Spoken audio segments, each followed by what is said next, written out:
Surprise, surprise, the Padres, they have brought back Jurickson Profar earlier this morning. It was reported on social media by John Heyman. He was the first one that I saw put out the number. 1 year, $1 million. I think it can get up to $1.5 million based on incentives. But yeah, this is what we were expecting. Jurickson, I think he posted something on social media this morning.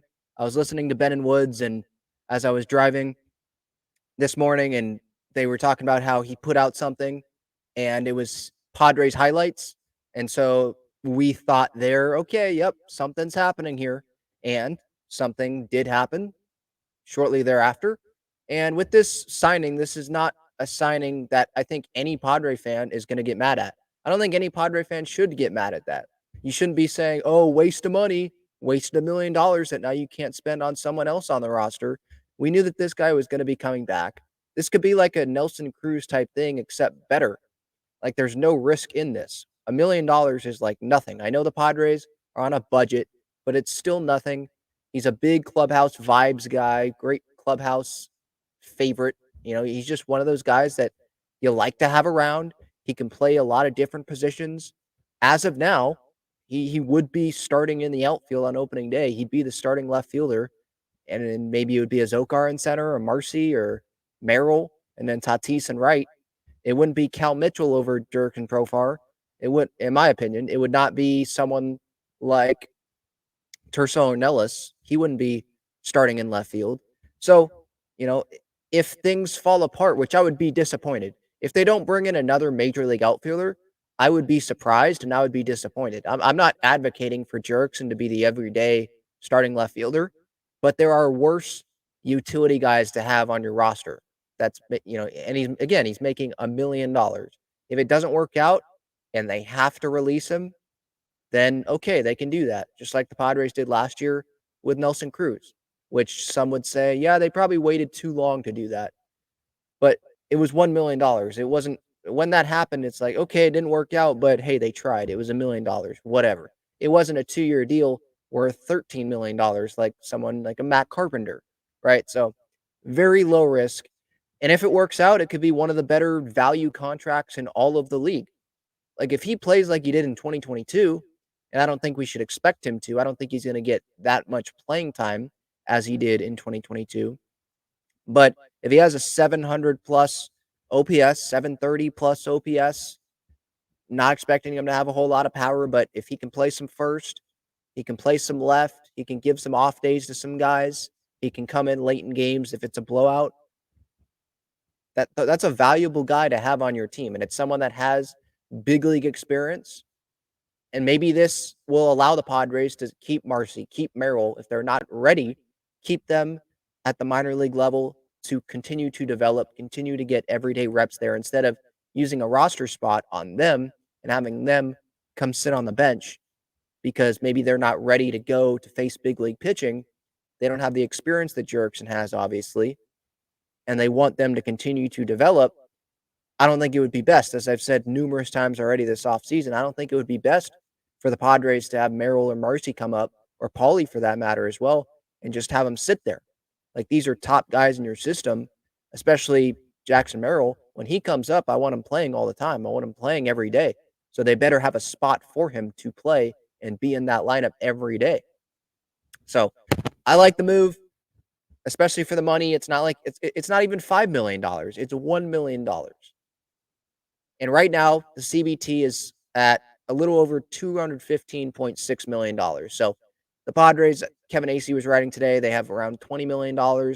I'm thinking maybe like 15 to 20, because they probably want to stay more under 237 than to get to like 236.6 or something. They probably want to be more under it so that they can make additions at the deadline if necessary, which feels like every team, if you're contending, you're going to want to make some type of addition, right? So this was not a thing where I was going to do a full episode on it because we were all expecting it. It's 1 year. It's a guy that hopefully, and this is no disrespect to Profar, but hopefully he is just a valuable utility guy and he's not a starting player every day on this team, because I'm not so sure that 2022 offensively he's going to produce that again. I've seen some off-season videos and he looks healthy and looks good, but he had a really good year as a starting left fielder in 2022. I don't know if he'd do that again in 2024, a couple of years later, coming off of what was a disappointing season for him after signing. It was a disappointing offseason, last offseason.